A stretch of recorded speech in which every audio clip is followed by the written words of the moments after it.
Hello students, hope you are doing well. Today we are going to continue part 3 of unit number 8, that is from the concept 14 till concept 19, and from this unit you are going to get two important very short concepts. And let us start with our first very short concept with respect to our part 3, that is components of budget. In the last class we have discussed what is the meaning of budget, and today we will discuss what are the various components of budget. So actually a budget is divided into two components, that is budget receipts and budget expenditure. Budget receipts and budget expenditure. Receipts means income, expenditure means you are spending money, that means money is going out. So a budget is divided into two components. One is budget receipts, money is coming. One is budget expenditure, money is going. So in a budget receipt, it is further divided into small a and small b, that is revenue receipts and capital receipts. Revenue means which will repeat again and again. It might be every week, it might be every month, it might be every day also. And capital means it will repeat only once in a year. This is the meaning of revenue and capital. So we are having revenue receipts and capital receipts under budget receipts. Then our next concept is revenue account and capital account. Now let us see what is revenue account.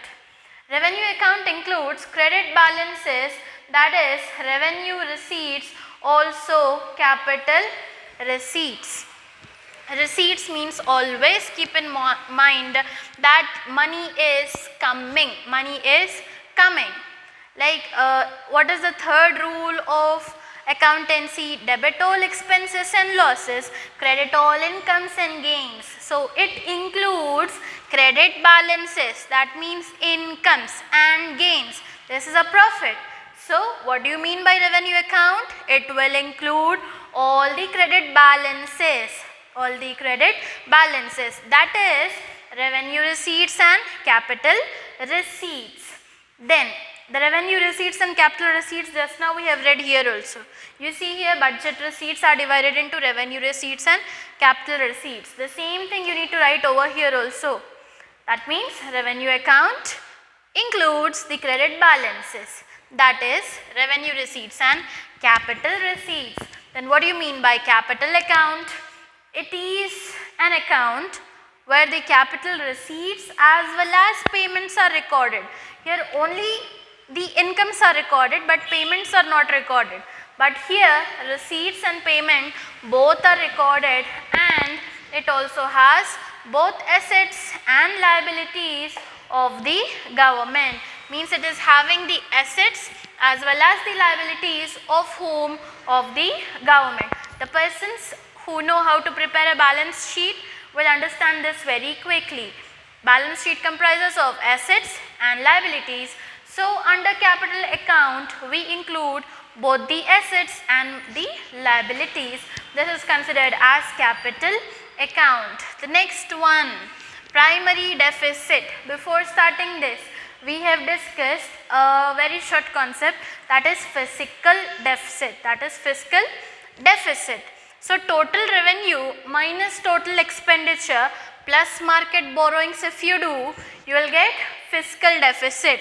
That fiscal deficit we need to take and we need to subtract from interest payments, then you can get primary deficit. I will repeat it again. Fiscal deficit formula is total revenue minus total expenditure plus market borrowings. This is the formula of fiscal deficit. So what we need to do, you need to write fiscal deficit minus interest payments. If we do, you will automatically get the primary deficit. The next concept, is budget deficit desirable?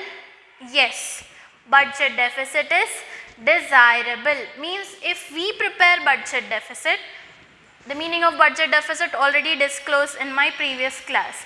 So do we need to prepare a budget deficit? Yes, we need to prepare a budget deficit. Why? Because it is desirable to encounter the increasing expenditure of government. The government expenditure is day by day increasing. So how to stop, how to encounter the increasing expenditure of government and how to increase the economic growth? We can increase the economic growth as well as we can encounter the increasing expenditure of government only if we know the budget deficit. Hence, yes, it is desirable to have a budget deficit. Then our 18th concept is 15th Finance Commission. Finance Commission will be appointed for every 5 years. So after 5 years, we are talking about the 15th Finance Commission. So this was appointed, this 15th Finance Commission have been appointed by the central government. By whom? By the central government under the chairmanship of N.K. Singh. What is the name of person? N.K. Singh. The chairmanship of N.K. Singh in which year? In the year November 2019. 27th November 2019. Whenever you by heart years, try to by heart it for 10 times.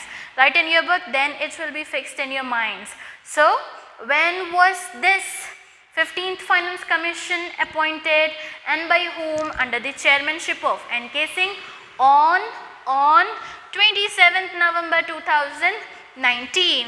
And it has to submit its recommendation of which period? 2020 to 2025. That is a period of 5 years. So between the 2020 and 2025, it need to submit the recommendation of this period by which date? By October 30, 2019. By October 30, 2019, it has to submit its recommendation. So this was the first commission which have submitted its recommendation after the introduction of GST. After the introduction of GST, means after GST came into existence, this was the first Finance Commission to submit its recommendation. We are talking about which Finance Commission? 15th Finance Commission. Is that clear? It was appointed under the chairmanship of N.K. Singh on 27th November 2019, and it has to submit its recommendation by October 30, 2019, and this was the first commission to submit its recommendation after the introduction of GST.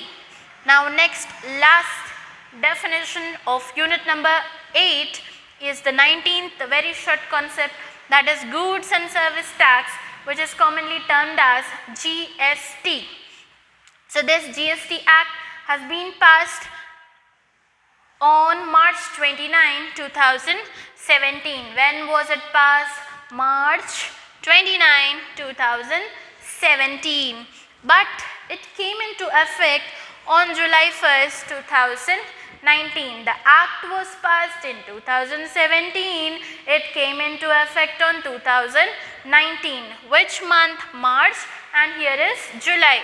Date is 29 and the date is 1st. So what do you mean by goods and service tax? It is a kind of indirect tax which is levied on goods and services, on the supply of goods and services. Levy means in order to lay, means in order to fix some tax on goods and services is nothing but levy. So it is an indirect tax. It is not a direct tax. It is an indirect tax which is levied on the supply of goods and services. Now, how much percent of GST is levied on this good? How much percent of GST is levied on that good? How to know?